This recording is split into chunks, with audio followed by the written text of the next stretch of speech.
Hello, everyone, and welcome back to another episode of Show Up with Camron Gran. I'm your host, Camron Gran, and thank you for everyone who's been watching. As a quick reminder, as I do every time these episodes begin, I just want to remind you all that I am not a therapist.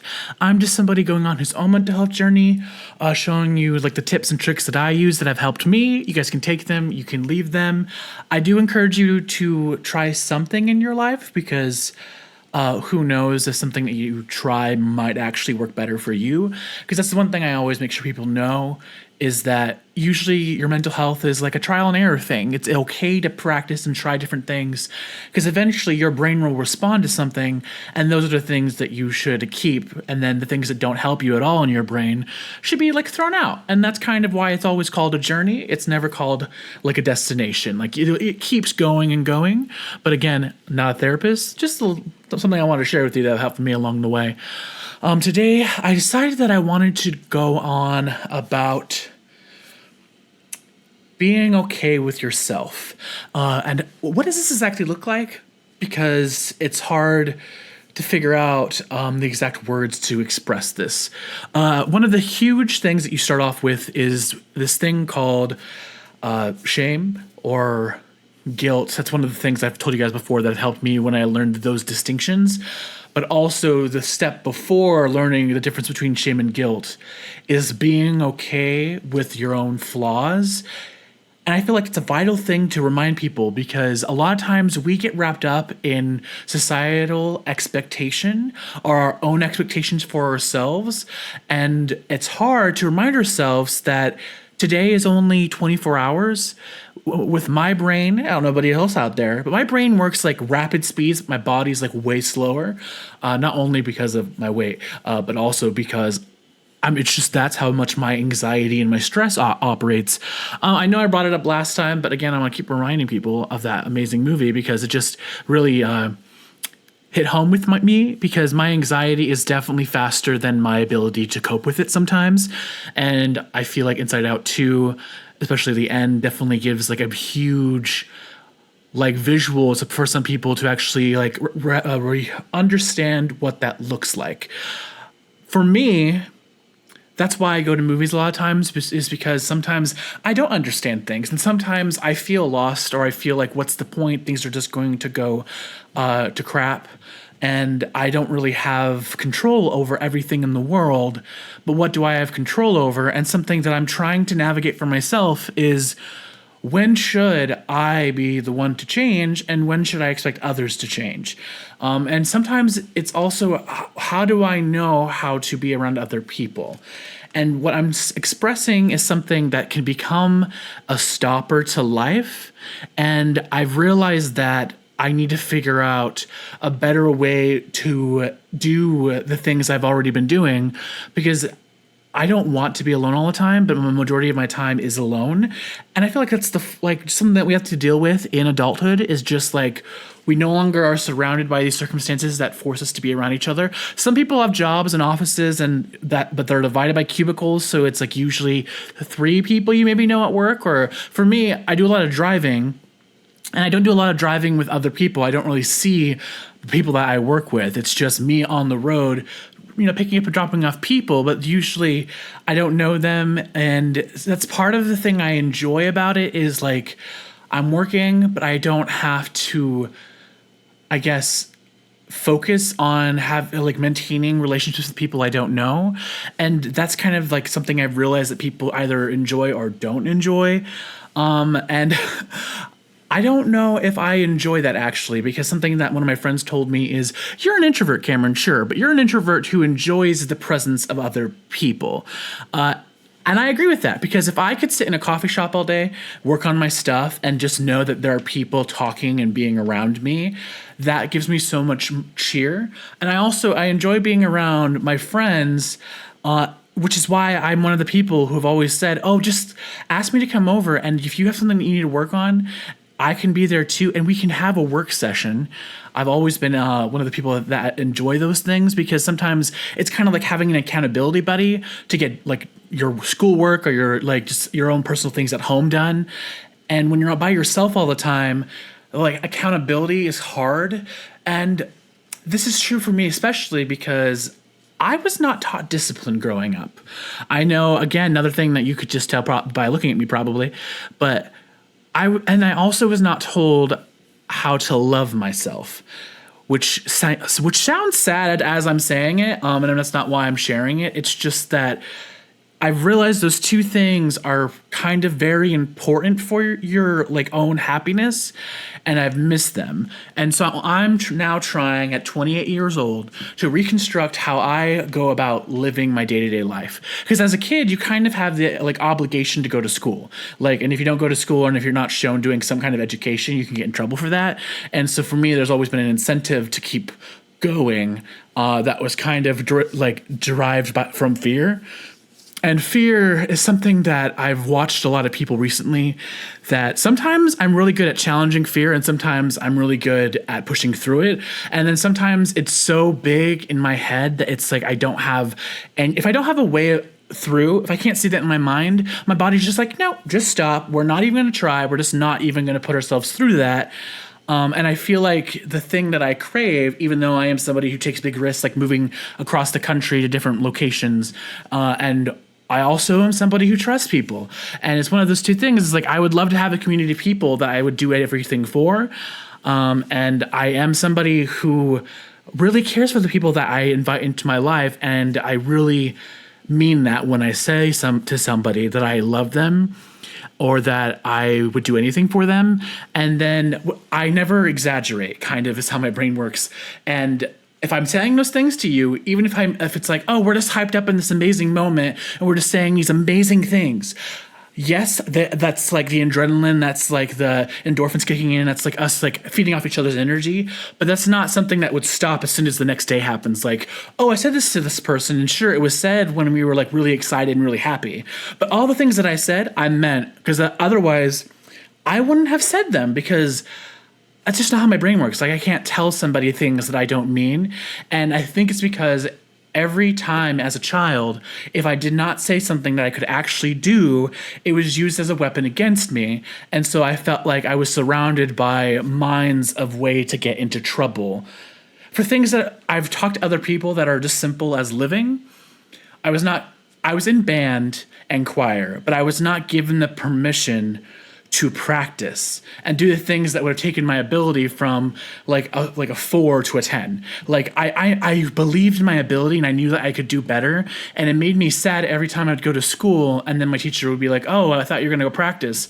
And I always wanted to, but it was kind of one of the things where I was kind of told, oh no, you don't bring that here. We don't want to hear that noise. Basically, if everyone has watched, since we like Chamber of Secrets, and Harry says, "Well, I'll just be in my bedroom pretending I don't exist," and he does that so that like the Dursleys can like entertain people or go about their lives and not be bothered by him. That's kind of how I was kind of grown up. That's how I was taught to be. Like, oh, you can occupy the smallest bedroom, but like you can't let us know that you're in our smallest bedroom. You can't let us know that you're in the cupboard. I also did live underneath the stairs at one point, so that's also the comparison. But like, who cares if that's kind of also another like setup for a Stephen King novel, Carrie? You know, it's just like one of those things where I'm just like, wow. No wonder I empathize with these people so much. That's also the other thing I'm trying to remind myself is I am a caring person, and sometimes I get so wrapped up in other people's thoughts that I don't realize that they're not really their thoughts. It's me turning myself into a spiral, because something I don't understand with people is I've always been trained that if you care about somebody, you let them know in like small ways, or you ask them to do it. And I'm trying to figure out how much that matters to me, because I care about people and I love them. And my instinct is to do anything in my power for them. And something that not everyone shares is, oh, if you're not in my space, I care about you, but you don't come into my thoughts ever. And I don't want to be somebody who's like tallying points. Like, oh, it's been so long since you reached out to me. I've always been somebody like, if I give you energy, all I want is energy in return. which is why like I have friends and sometimes we'll go months without talking, but they do reach out to me and they do like send me things, or we do remind each other that we care for one another. And so that's why time isn't really the problem in my own life when it comes to that. It's really when I am always the one instigating. And I have things that I care about, but I never care about my own things more than the person I'm interacting with in a moment. If I'm really mad at you, I will listen to you fully, abandon everything that I think in my head, and hear what you're saying right now as I'm talking to you. That doesn't mean I don't have issues. That doesn't mean I'm not like in a conversation. If we're upset with each other, we're upset. But what I mean is, I thought this stuff, I'm going to put this in a little pocket. I'm going to talk to you, and I want to see if what my interpretation of what you said matched up with what I got from it, or if there are things going on in your life or things that you're asking for or things that happened that I'm not aware of. Because something that I realize with my brain is if I don't go down a certain pathway, I will never know that that's a problem. And I think that's true with a lot of people, because if you've never been in a certain circumstance, you're not going to know how to navigate through it. And it's hard because my family gaslit me my entire life. And so when I would start feeling like, oh, this is a bad thing for somebody to do to me, they'd be like, oh no, this is what like a family does. And like all these like really like emotionally manipulative things that were said to me to make me basically abandon my own self to make them feel good. It wasn't even to make them feel good. Most of the time it was I would abandon what was upsetting me so that they could get something from me. And it was never like, oh, we want your company. It was never like, oh, we care about you. It was like, oh, you have a car. You can drive us here. We're going to like say whatever we have to do because we need to go over here at this time. And we're going to say what we got to get you to drive us there. That's like an example. But like for instance, a story that I told my mother's funeral was when Pitch Perfect 2 came out, one of the movies that I drove like all over Washington State because I went home for the summer from New York, and it came out in 2015, and I hadn't seen my brothers in a while. And like all summer we watched Pitch Perfect 2. I would like drive them. We would like, my brother was in baseball, so we'd drive him to his baseball practice, and then we would go to the local theater if it was showing it. Or even like, again, I'm telling, until it left theaters, I went everywhere. It wasn't like, oh, like we watched it like 2 days ago. I'm like, oh, it's been a while. I want to see it again. Hey, you want to drive like 3-4 hours to this side of the state because it's showing it? And we'd leave, and it'd be like a kind of mini adventure. And I said that story because my mom always said that really like made her happy to know that we would like do all these things with each other. And that's the way that I show that I care, because whenever I would like be around my brothers, they would like share in that with me, and I knew that they cared about it. But I always took that as, oh, this is us like showing how much we love each other. And at the same point, I left where I'm from, and then they don't really reach out or talk to me. And I've always felt like that's something that I did, but it's one of those things where you're like, why do I have to care about people, and why do they have to occupy my mental space when I don't feel like I ever occupy theirs? Like, I don't know how people can do that to people they love if they thought about those people that they loved as much as I do. I hope that makes sense to you. It's like, oh, like people will go like a week without talking to somebody. And sometimes it's just like we get busy. We have so many errands and we don't have time. But like every day of that week, I'll be like, oh, I got to make sure that I call so-and-so on Saturday because it's been a while and I miss them. And then like if another week goes by, I'm like, oh, I've been meaning to do this and I really care about them. And then I will reach out to them. And it's kind of like, oh, this is how I showed them that I value their time and their relationship. And then sometimes it's even like, oh, well, we're not in the same area. What can we do that it's like we're setting aside this activity because we know we both love this thing. And so when we're here and we're doing this, we know that it's something that really matters to us. For me, something that I really love is movies. Something that I was taught as a child that like to enjoy is like you take your friend to the movie to then like download what your like take on it afterwards. And the only time I've ever had a problem going to movies with people is when I'm like, we just spent 2.5 hours, 3 hours movies, you know, or sometimes now, but like we just spent all this time together and then we just went home and then you guys didn't say anything to me and we didn't really talk before either or after. And I'm just like, oh, well, I was the one who initiated, like, let's go to the movies so we can watch something. And it seems like something we're both interested in. And then I do try to talk to them. But it's like, I'm also the one that's then also engaging in conversation, and they're not really prying about my life. It's like, it's hard when people don't just say how they feel to know where you sit with them. I will tell you how I feel and what I need from you, and like how your value to me. A, if you ask me, or B, if I feel like it's been a minute, and that's because so many people in my life have just like died. I'm only 28, and both my parents have passed away. And some of that feels like time that was taken away from me through choices that I wished, just being honest with.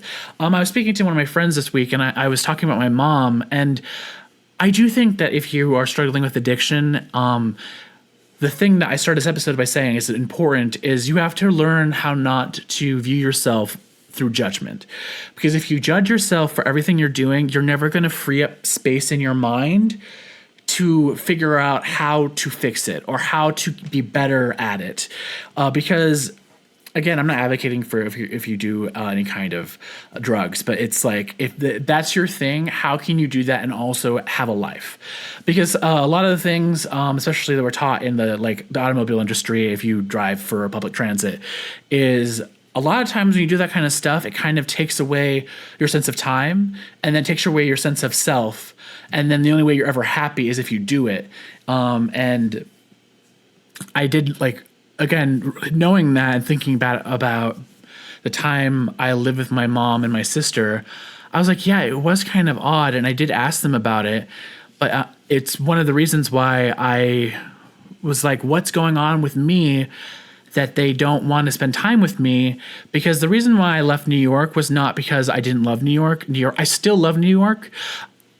A goal of mine is to figure out whether or not I want to live in New York City or if I want to live in Los Angeles, because I went to Los Angeles once and I really loved it. And then I went to New York and I loved it, but I lived there for 5 years. So it has more of a track record. And if you're like, well, why lived in either of the spaces? They're super expensive. If you are a homebody, I feel like that would matter more to you, but I am somebody who loves just going out and greeting the day and finding the adventures in the small moments in your life.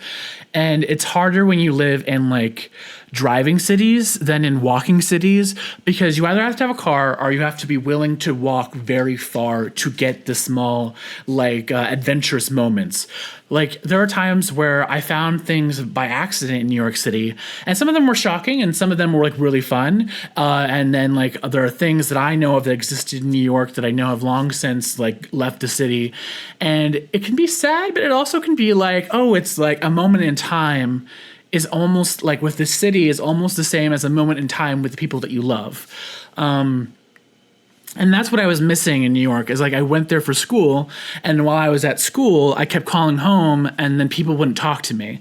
I mentioned the speech by Viola Davis last week, and the reason why that I love that speech so much is it's because it's how I view life. It's why do people think what they're watching doesn't matter? We don't have the same taste. There are things that I've never heard of that people watch. I have a cousin who's really obsessed with nature shows.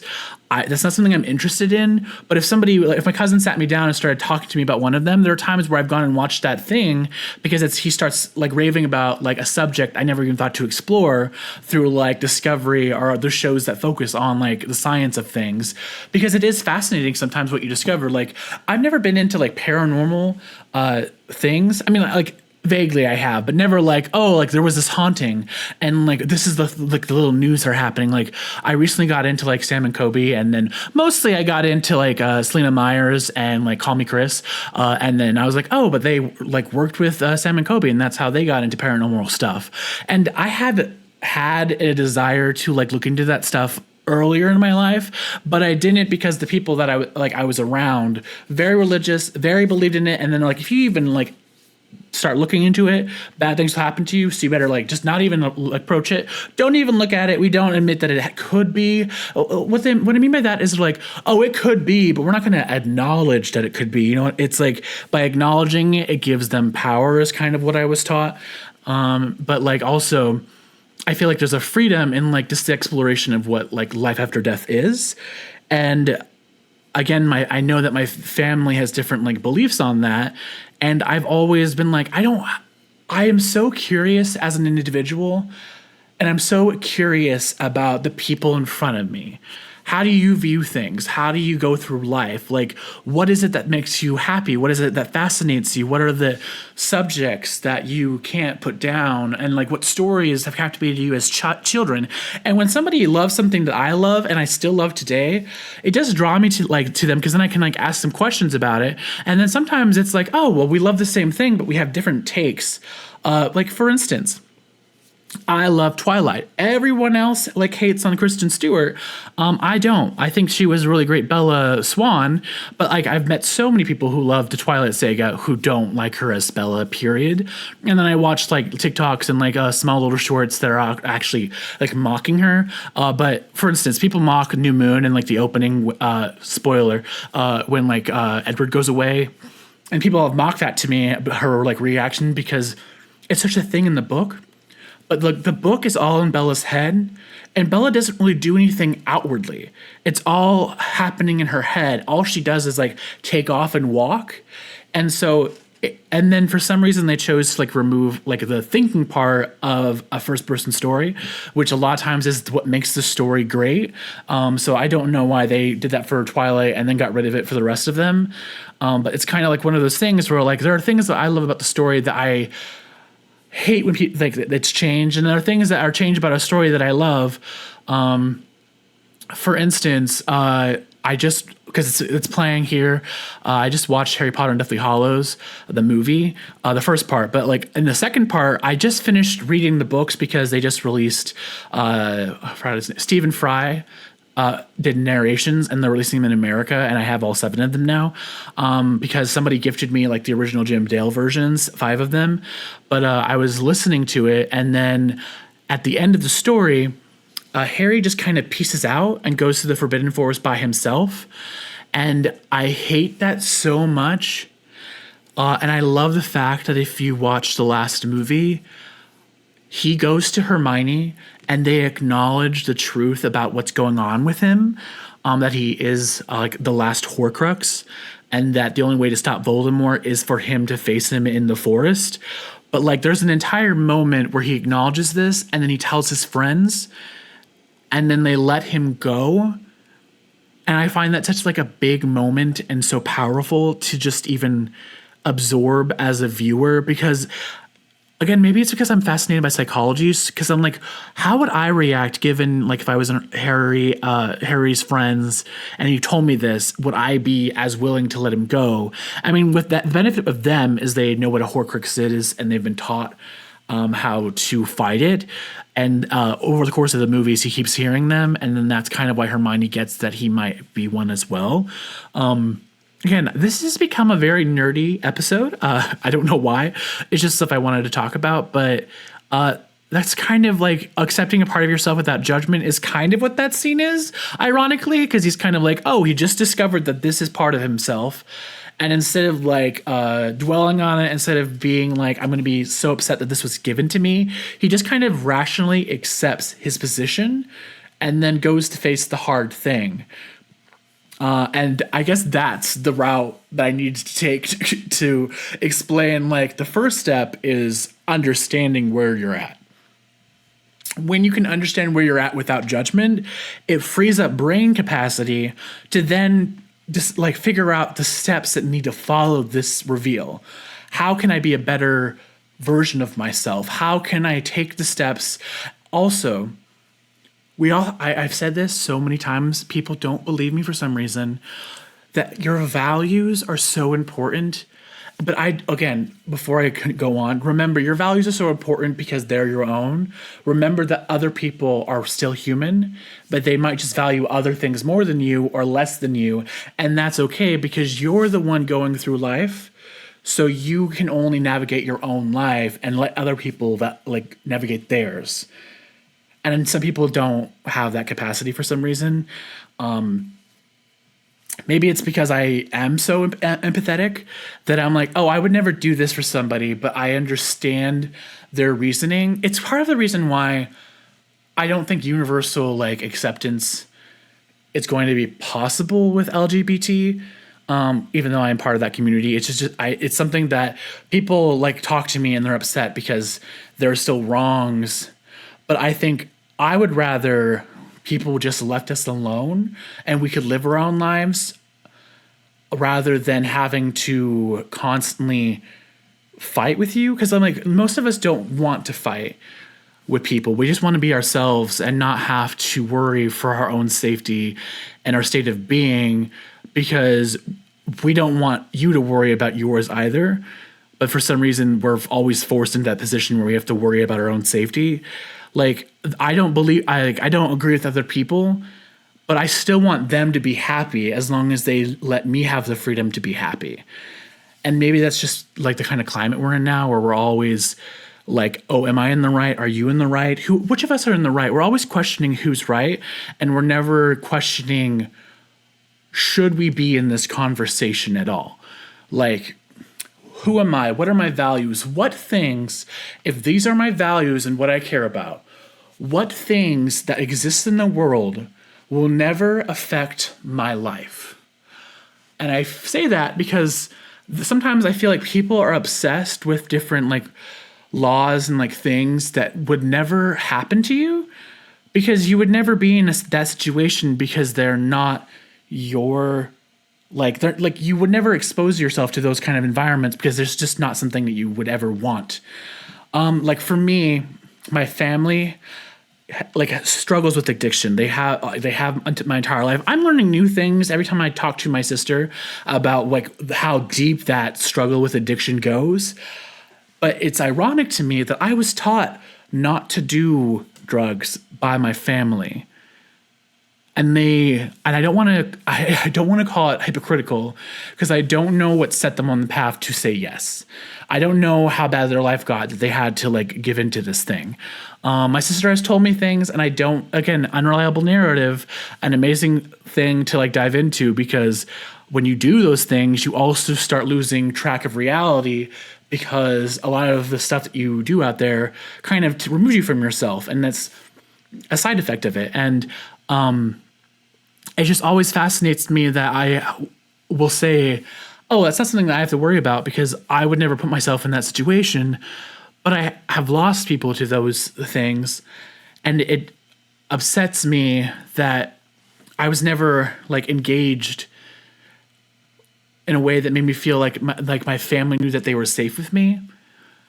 Like telling somebody that you don't like want to be around something personally does not mean that they're not allowed to share that thing about it themselves. And I feel like it's because we take language so literally sometimes that we forget that that's our experience, but we're still open to hearing yours. Like if I say I don't ever want to do drugs and I don't want to put myself in a position that I would ever have to be in that kind of environment, that to my family reads as me judging them. But that's not what I'm saying by that statement. It's like, I know that that's not something that would ever bring me any kind of relief. It would make my life worse. And I worry for you because of things that I know that those things can do to your brain. But I would much rather you talk to me and tell me about your life and know who you are authentically. So that way we can navigate and be in each other's lives with those kind of like staples. Like, okay, so you struggle with this and I can work with you and we can figure out how to be around each other while you're struggling with this. But I can only do that with you if you're honest with me, if you talk to me about it and let me know. I'm way more open to hearing like, oh, this is something I really struggle with. A lot of times addiction isn't curable. It's just something that you do less and less over time, but you might still do it at some point. But talking about it is like the key to making it better. Like I have dark thoughts. I have ideation for unaliving because that's what people say on the internet. I think it's dumb because I feel like it feeds into the stigma of suicide. Because if you can't acknowledge what the thing is, it gives it more power. I don't know, maybe that's, again, Harry Potter coming through because fearing the name only increases the fear of the thing itself. Again, a lot of my morals were taught to me through television, which is why it's crazy to me that the way other people can take television shows and go to the extreme. Although I can't judge, I fault them for that because I have recognized in my own self, and I'm an actor, I know the separation between truth and reality, but yeah, sorry, the truth and fiction. That sounded like I don't know the difference. Sorry. But like, I know that difference, but there are things that like my brain, because I am so fascinated with psychology, I will explore things with my brain as I'm watching a show. And then there are times where like, I'm like, oh, maybe that would have been a good thing for the world if we just seen it through. Like the biggest reason why I think Thanos might be the biggest villain ever in Marvel is because his logic would have been fine, except with the huge amount of like, except for like the major flaw that he wanted to like take so many people out of the world. But like his reasoning did sound sound as he was saying it, which I think is a dangerous thing for most villains. It's when they sound like, oh, maybe they have a point. That's when villains like are more likely to be listened to by like the people of their world. It's because they're like, oh, well, they're bad people, but they sound so reasonable. Maybe I do have it wrong. Maybe villains are just major gaslighters. Some are. There are people that I'm like, well, you know, cults are a thing, and usually they're run by people that are very charismatic and like you want to do anything for them because power dynamics, because of charisma, as I said. It's just like something that's fascinating me is that we all have these things that we gravitate towards, but we all think that we all gravitate towards the same thing.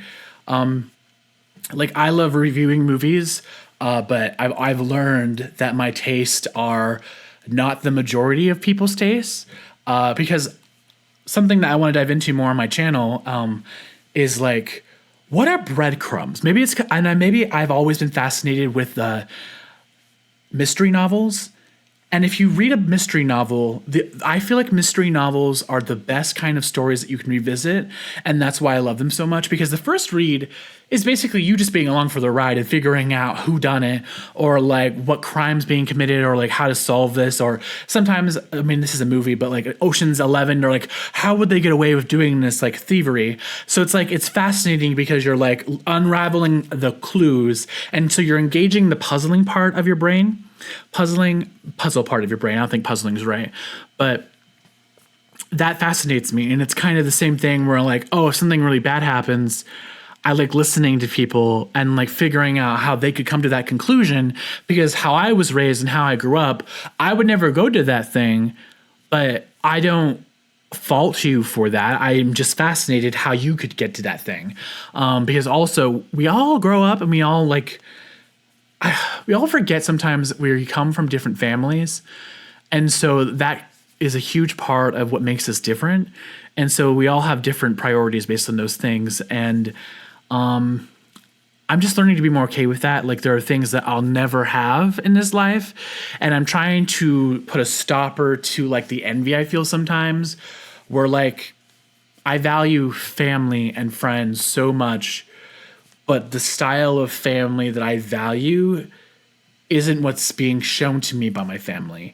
Like, oh, something's going wrong in my life. Let me share that with somebody in my family and let's figure out how to solve that together.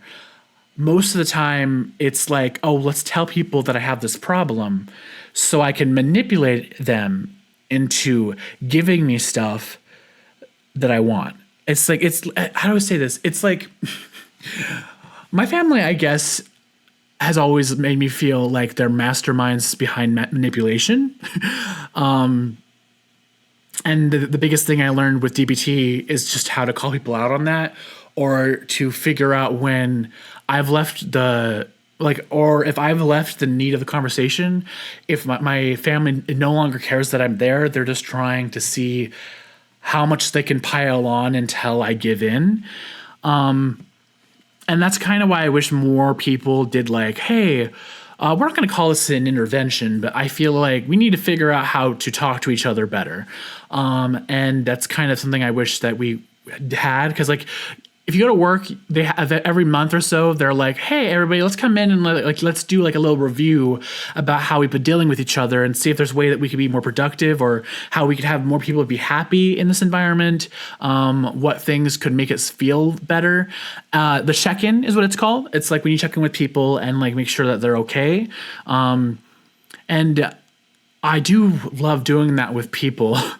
And I'm trying, because I value people checking in on me so much, because it's a higher value for me, I'm trying to step away from only giving my time to people who only want me to check in on them.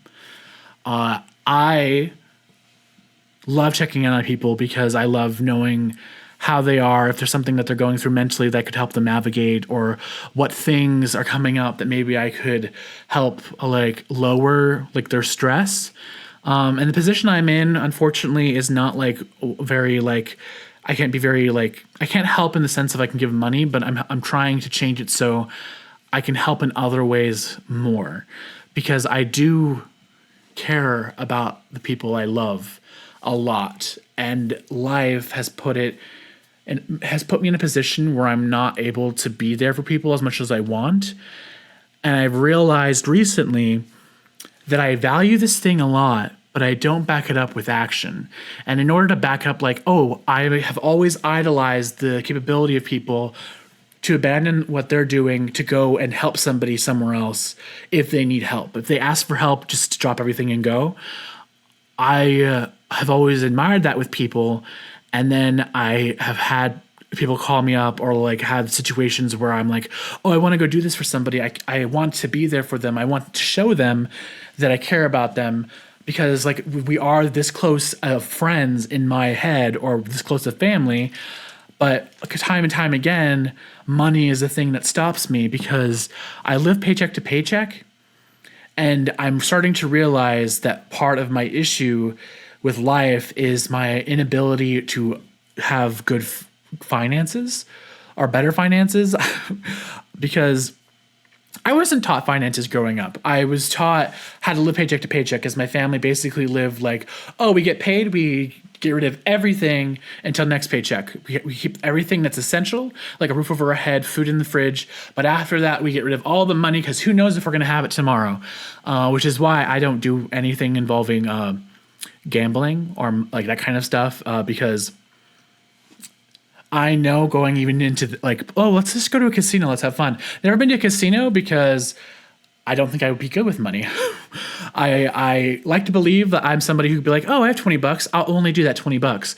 And then I'm like, no, because if other things that are like, oh, I'll only have this amount of thing, I always boom, go off the freeway, take it about 1,000,000 miles an hour and have too much.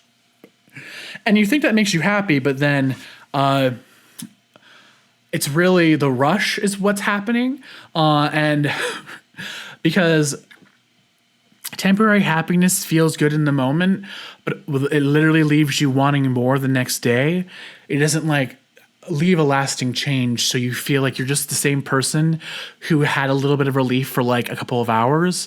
And sometimes that's all we have, but like, I would rather my state of being would be mostly happy, but I also learned through DBT that life has ups, it has downs, and it's all about navigating that rough patch.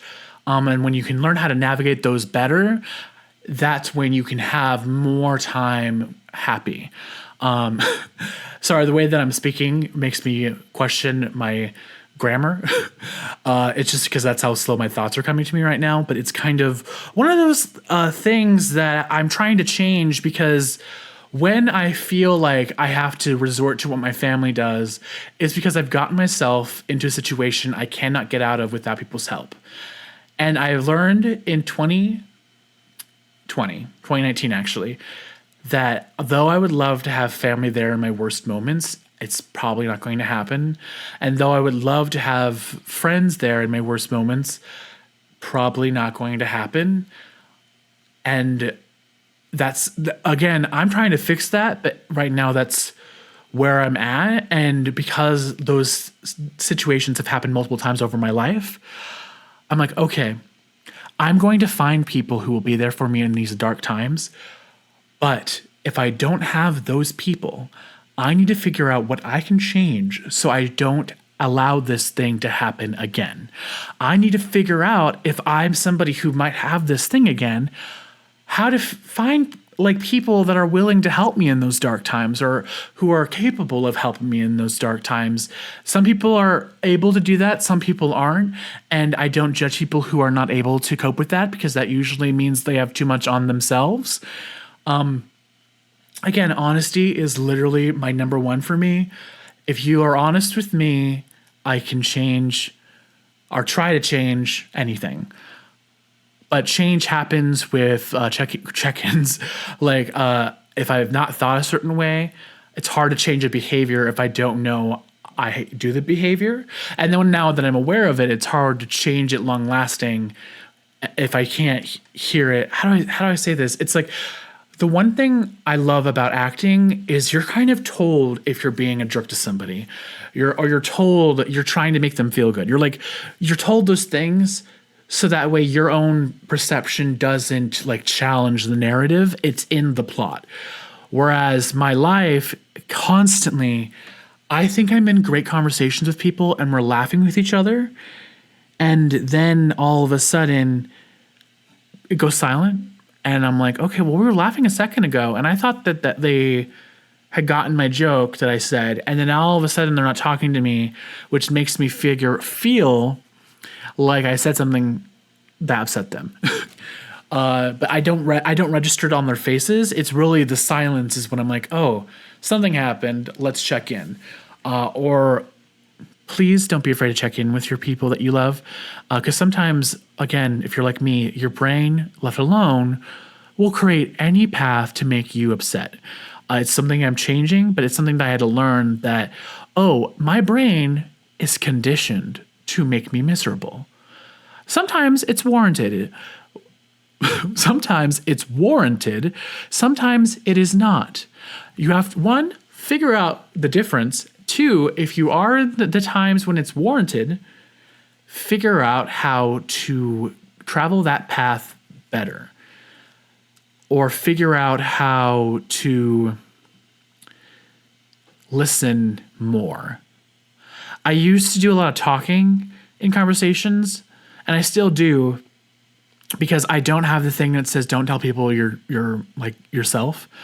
Even though I've been burned so many times with people by doing that. Because if I don't tell them my truth, I feel like I'm lying to them. And so if they want to be my friend, I'd rather they know all of me when they reject me than not know all of me and reject me. Which sounds like I'm creating a trap for myself to hurt myself. But literally it's like, oh, if I tell somebody the truth and they choose not to be my friend, at least I know we were never going to be friends.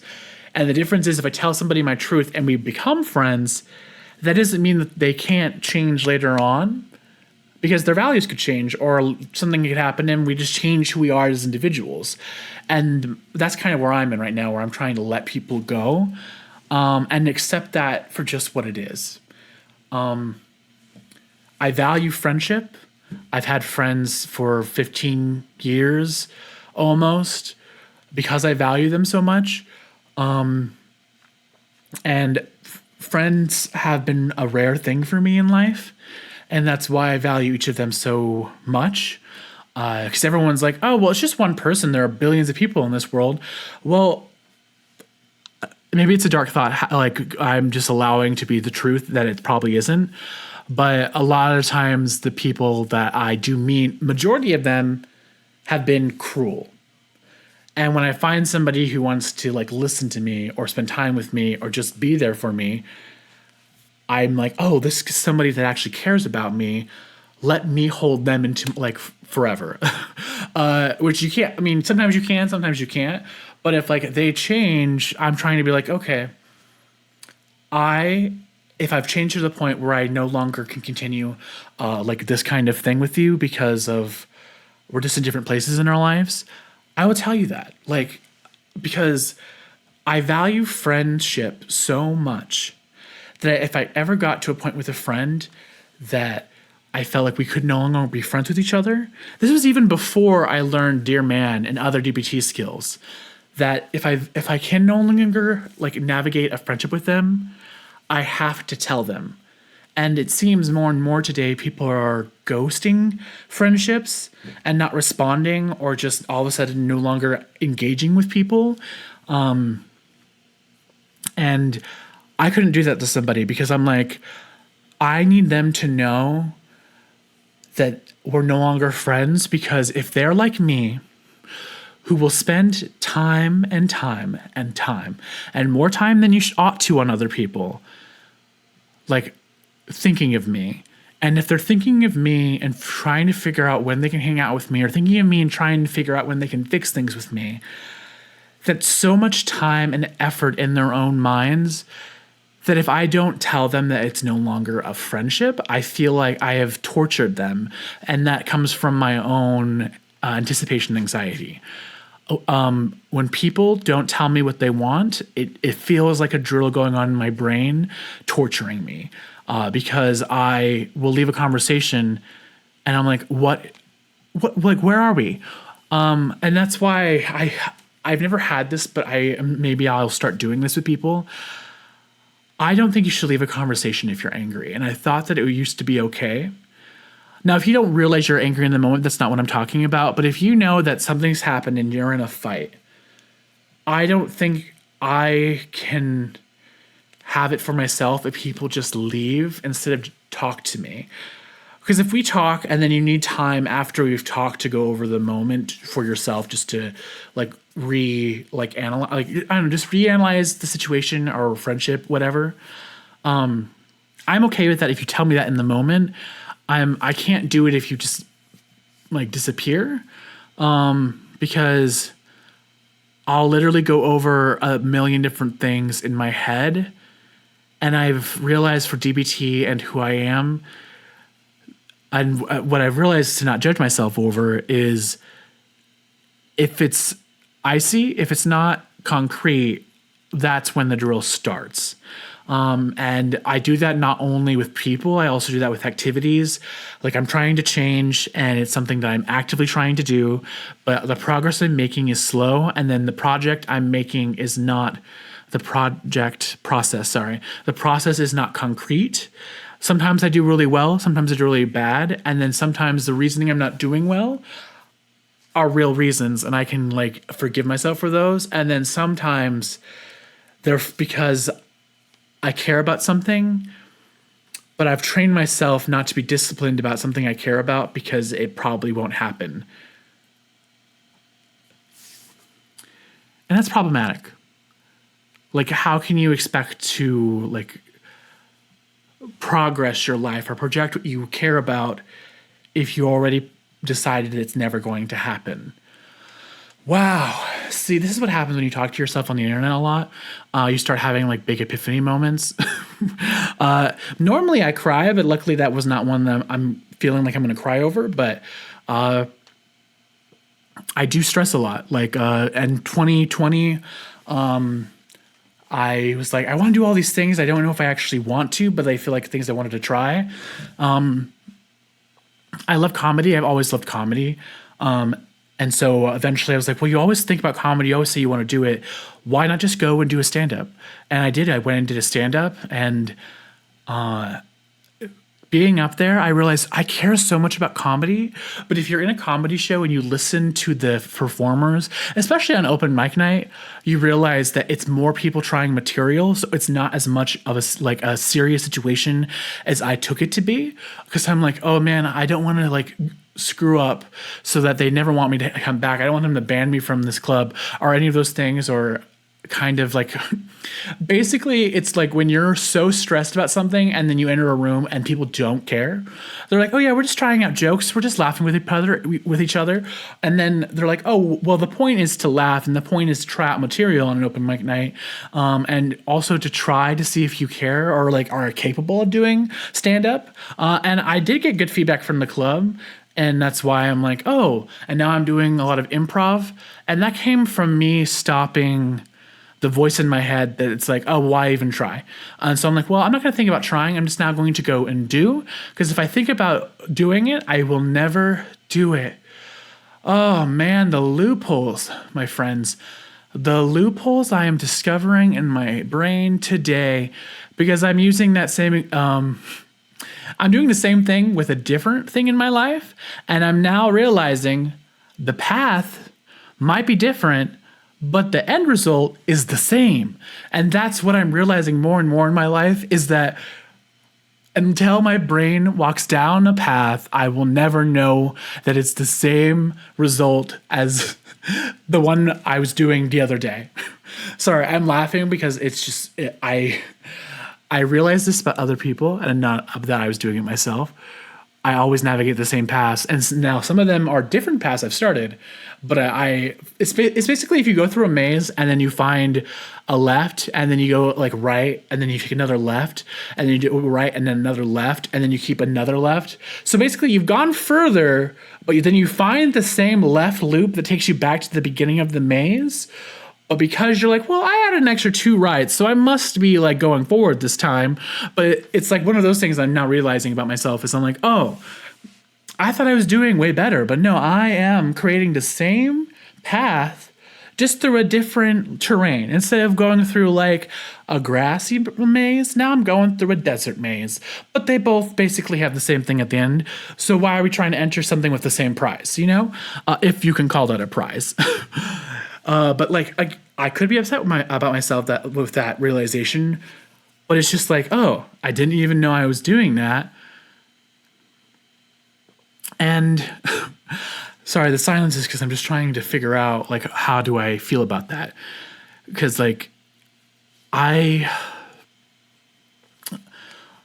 am okay with the fact that I am realizing that. I'm just now wondering how I could do better.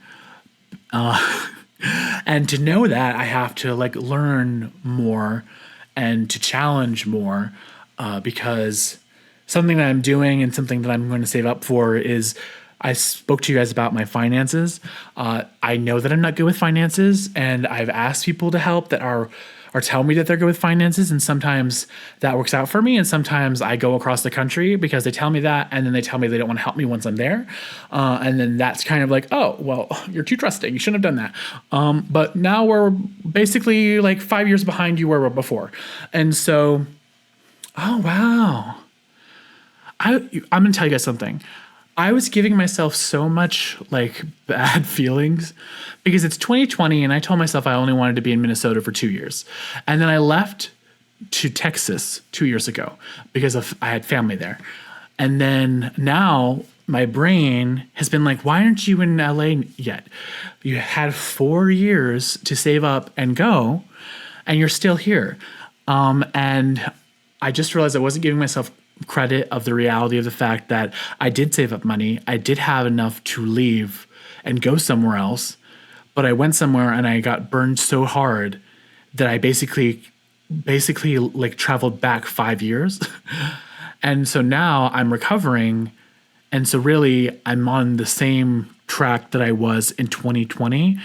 And like, how do I say this? It's like I was judging myself so hard when the reality is if I'm like at the same rate of goal that I was before I left to Texas. So like now I'm like saving up to move again, but I didn't move somewhere and I came back and I'm safe.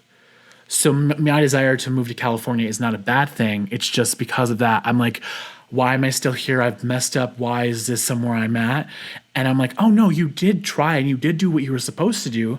You just made the wrong step, and you keep trying to block out that time in your life, but you did change and you did do the thing that you wanted.